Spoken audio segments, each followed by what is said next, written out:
Hello everyone, my name is Kuldeep Singh Rathore and welcome in GATE वाला platform. Guys, आप में से काफी सारे स्टूडेंट ऐसे होंगे जो गेट 2025 में अपेयर होने वाले होंगे। और अभी रिसेंटली गेट वाला का रियल टेस्ट जब हुआ था तो वहां पे जो एग्जाम सेंटर है वहां पर मैंने विजिट भी किया था। काफी बच्चों ने वहां पे भी रिक्वेस्ट करी थी, टेलीग्राम पे भी बच्चे रिक्वेस्ट करते रहते हैं कि सर एक रफ आइडिया आप दे दीजिए कि कितने मार्क्स हमें लाने पड़ेंगे रैंक के पर्टिकुलर रैंक के लिए। तो आज के इस वीडियो में हम लोग यही डिस्कशन करने वाले हैं कि गेट 2025 में अप्रोक्सीमेटली एक रफ कैलकुलेशन हम करने वाले हैं कि इस मार्क्स की रेंज में आपकी ये रैंक आ सकती है। तो गाइज, यहाँ पर हम प्रीवियस ईयर्स के जो डाटा है उनको भी एनालिसिस करेंगे, लास्ट 2 ईयर के डाटा को, और उसके अलावा एक रफ प्रिडिक्शन भी हम यहाँ पर करेंगे। तो गाइज, पूरा का पूरा एक आपको कंप्लीट यहाँ पर आइडिया लगने वाला है। इससे आपको एक आइडिया भी लग जाएगा कि कितने मार्क्स एटलीस्ट आपको सिक्योर करने हैं। बाकी गाइज, अगर हम सबसे पहले इस एनालिसिस को देखें तो गेट 2024 का ऑफिशियली जो है रिपोर्ट भी रिलीज हुआ था, आप सबको पता है। तो जब रिपोर्ट रिलीज हुआ था उसी में से अगर आप यहां पर ऑब्जर्व कर पा रहे हैं,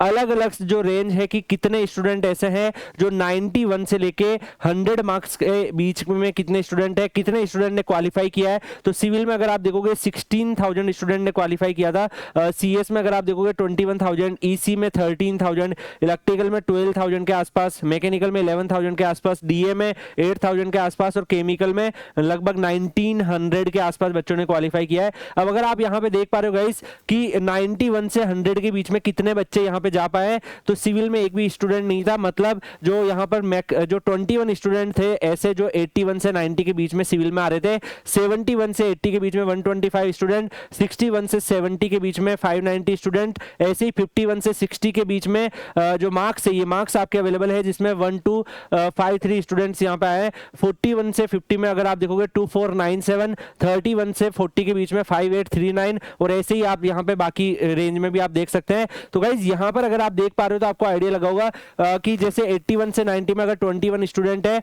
और 71 से 80 में अगर 125 स्टूडेंट है, इसका मतलब यह है कि इन दोनों के बीच में अगर आप 71 से अबाव वाले बच्चों को देखो तो 125 प्लस 21 स्टूडेंट यहां पर आया है, और ऐसे ही 61 से अगर देखोगे तो इन तीनों का कॉम्बिनेशन आ जाएगा। तो यहां पे आपको एक आइडिया लग रहा होगा कि अगर मान लीजिए मेरे मार्क्स जो है वो 71 से 80 की रेंज में जाते अगर 2024 में, तो मेरी ये रैंक रहती। गाइस, यहां पर मैं जो भी आपको एनालिसिस करना यहां पर आपके लिए प्रोवाइड कर रहा हूं, ये मैं आपको पहले ही यहां पर क्लियरिटी के साथ बताना चाहूंगा। अभी गेट के पेपर हुए नहीं है, गेट 2025 के पेपर होंगे। अब उनका पेपर का लेवल जो है लास्ट ईयर के कंपैरिजन में कैसा रहता है, हो सकता है मान लीजिए कि सिविल का पेपर काफी ज्यादा टफ आ जाए, उस केस में जो है यहाँ पे ऑल इंडिया रैंक 1 है वो 71 से 80 की रेंज में ही आ जाए। ठीक है, हो सकता है काफी इजी आ जाए तो 91 से ऊपर भी 3-4 बच्चे आ सकते हैं। ऐसे ही सीएस में आप देख सकते हो, ऐसे बाकी ब्रांच में देख सकते हो। तो गाइज, अभी हम एक रफ एनालिसिस कर रहे हैं लास्ट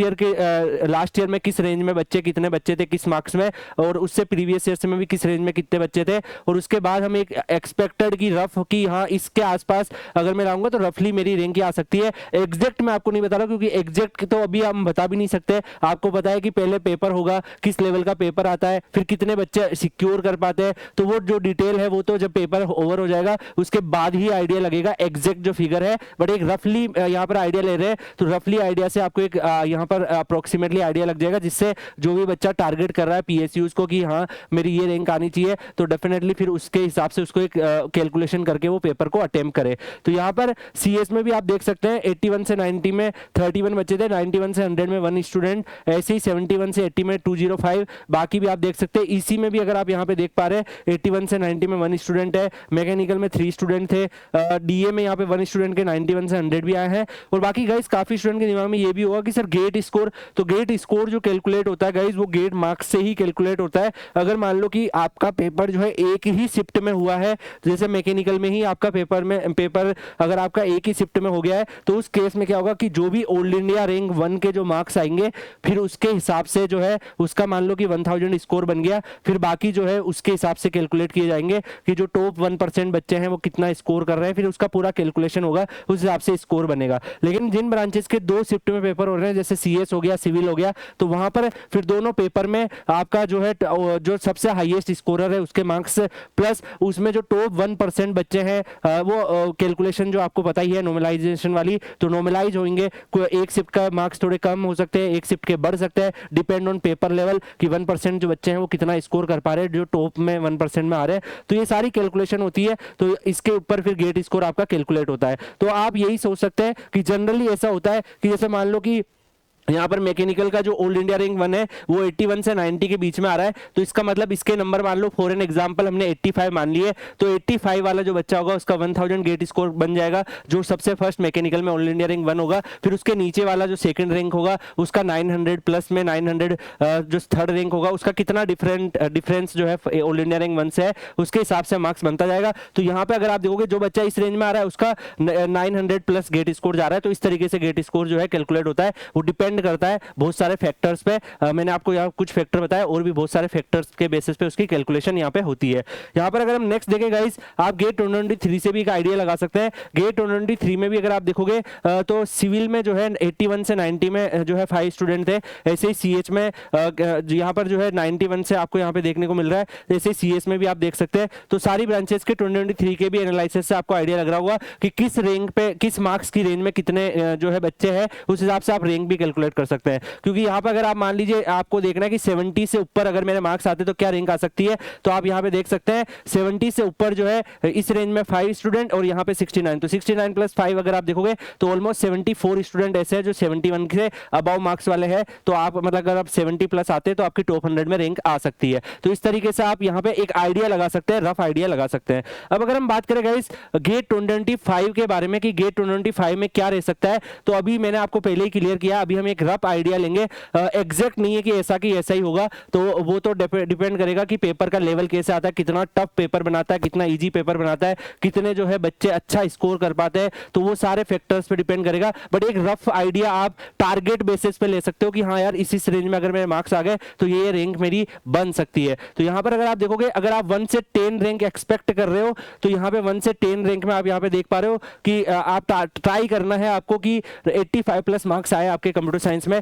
85 से प्लस ही मार्क्स लाने की आपको कोशिश करनी है। यहाँ पर मैं मार्क्स की बात कर रहा हूँ 11 से 50 में देखो तो आप ट्राई करिए कि 75 से 85 तक आप पहुंच जाए, तो 85 तक भी अगर आप पहुंचेंगे, ऐसे 51 से अगर आप 100 के बीच में आ रहे हैं तो ट्राई करिए 72 से अबव और 74 के आसपास। तो ये जो आपको एक रफ कैलकुलेशन लग रहा होगा, तो मैं आप काफी स्टूडेंट के दिमाग में होगा कि सर टॉप आईआईटीज के लिए, तो टॉप आईआईटीज के लिए फिर आप इस रेंज में जो यहाँ पर आपको देखने को मिल रहा है, तो यहाँ पर आप ट्राई करिए कि यहाँ तक आप पहुंच पाए कंप्यूटर साइंस में, क्योंकि मैक्सिमम बच्चे जो है वो यहाँ पर आईआईटीज को ही टारगेट करते हैं या आईआईएससी को टारगेट करते हैं। तो आप एटलीस्ट यहाँ पे ट्राई करिए कि आपके जो मार्क्स है वो 65 से लेके 70 से प्लस मार्क्स आपके आए, तो आपके पास एक अच्छा आईआईटी का ऑप्शन यहाँ पे बन जाए। उसके बाद यहाँ पर अगर आप देखो गाइस नेक्स्ट जो अगर हम बात करें मैकेनिकल में, तो मैकेनिकल में भी आप इसी तरीके से टारगेट कर सकते हैं कि 1 से 10 में आपका 85 प्लस मार्क्स की रेंज में ट्राई करिए, 11 से 50 में 80 मार्क्स प्लस ट्राई करिए। अब ये डिपेंड करता है कि मान लो हो सकता है कि पेपर बहुत ईजी आ जाए तो 90 प्लस में भी आपकी सारी जो है वो मार्क्स यहाँ पर आ सकते हैं, ये भी पॉसिबिलिटी बन सकती है। ऐसे ही आप यहाँ पे देख सकते हैं अलग अलग आपको देखने को मिल रही है मैकेनिकल में, क्योंकि आप सबको पता है कि काफी पीएसयूज की वैकेंसी आती रहती है, तो पीएसयूज के वाइज आप टारगेट करिए कि 1000 के अंदर अंदर आपकी रैंक आ जाए, और बाकी आईआईटीज के लिए आप ट्राई उसी हिसाब से रैंक करके, तो उसके रिगार्डिंग हम कट ऑफ वाली अलग वीडियो भी आपको देते रहते हैं, उससे आप आइडिया लगा सकते हैं। सेम आप सिविल का देख सकते हैं, सिविल का भी जो पास्ट 3-4 ईयर का जो ट्रेंड रहा है उस हिसाब से आप ये जो मार्क्स रेंज आपको बता रखी है, इस मार्क्स रेंज में आपको ट्राई करना है कि इस रेंज में आप पहुंच पाए, तो यहाँ पर उसके हिसाब से भी आपको यहाँ पर आइडिया लग सकता है। तो ऑलमोस्ट अगर आप यहाँ पे देख पा रहे हो तो जो भी मार्क्स रेंज है उसके हिसाब से आपको यहाँ पे ट्राई करना है, जो भी मार्क्स की जो अवेलेबिलिटी है उस हिसाब से आपको यहाँ पे ट्राई करना है। नेक्स्ट अगर हम नेक्स्ट ब्रांच को यहाँ पर देखें तो गाइज यहाँ पर आपको ईसी दिख रहा है, तो ईसी में आप सबको पता है कि थोड़ा सा अगर आप लास्ट ईयर का भी देखोगे तो आपको पता चलेगा कि ईसी में लास्ट ईयर में भी जो ट्रेंड रहे उस हिसाब से ज्यादातर जो बच्चे हैं वो यहाँ पर ईसी ब्रांच में अगर आप यहाँ पे नोटिस कर पा रहे हैं 81 से 90 और 71 से 80 में भी 2 ही बच्चे हैं, तो ऑलमोस्ट अगर आप टॉप 100 के लिए देखोगे तो 60 मार्क्स के आसपास तक भी टॉप 100 चली जाती है। तो दैट्स व्हाई यहाँ पर जो ईसी ब्रांच है उसमें आप थोड़ा सा अगर उस हिसाब से आप मार्क्स सिक्योर करने का ट्राई करेंगे तो आपकी यहाँ पे पॉसिबिलिटी बन जाएगी कि आप उसमें रैंक अपनी एक्सपेक्ट कर पाए। तो यहाँ पर आपके मार्क्स भी दिए हुए हैं, यहाँ पे आपकी रैंक भी दी हुई है, तो उस हिसाब से आप टारगेट कर सकते हैं। ऐसे ही इलेक्ट्रिकल में भी आप देखें तो आपको एटलीस्ट यहाँ पे ये टारगेट रखना है। यहाँ पर देखो बाकी जो मैंने फैक्टर्स बताए वो डिपेंड करेगा, उस हिसाब से कैलकुलेशन होगी, बट एक रफ आइडिया आपको यहाँ पे लग जा रहा होगा। सेम फिर अगर हम देखें कि अदर ब्रांचेज, जो काफ़ी सारी अदर ब्रांचेज है जिसमें बहुत बार बच्चे अपेयर हो रहे होंगे, मैं आपको बताना चाहूँगा कि आप लास्ट ईयर की जो गेट 2024 की परफॉर्मेंस रिपोर्ट है उससे एक रफ आइडिया लगा सकते हो कि कितने बच्चे किस रेंज के मार्क्स में जा रहे हैं। तो रिपोर्ट वगैरह आपको कुलदीप से _PW टेलीग्राम चैनल पर शेयर कर दी जाएगी। आप लोग कुलदीप से _PW टेलीग्राम चैनल टेलीग्राम पे सर्च करके ज्वाइन कर लीजिएगा, वहाँ पर आपके इससे रिलेटेड और भी अपडेट्स वगैरह मिल जाएगी। बाकी ये एक रफ कैलकुलेशन हमने करी है, इसकी जो एग्जैक्ट है वो तो गेट का जब रिजल्ट आएगा तभी पता चलेगा। तो अभी आप एक बार गेट का पेपर आप अटेम्प्ट कर लीजिए, उसके बाद में हम लोग एक आइडिया भी लगा देंगे कि किस मार्क्स पे क्या क्या ऑप्शंस बन सकते हैं। तो एक बार आप फुल मोड में आप तैयारी करिए और एक रफ आइडिया, रफ मार्क्स अपने रखिए, ट्राई करना है मैक्सिमम पॉसिबल मार्क्स जो है आप सिक्योर कर पाओ, जिससे आपके लिए अच्छे से अच्छा ऑप्शन बन पाए। बाकी गाइस मैं आपको यही बताना चाहूंगा कि जो बच्चा अगर अच्छा मार्क्स लेके आएगा ना, उसके पास IITs का ऑप्शन भी रहेगा, उसके पास PSUs का ऑप्शन भी रहेगा, IASC का ऑप्शन भी रहेगा,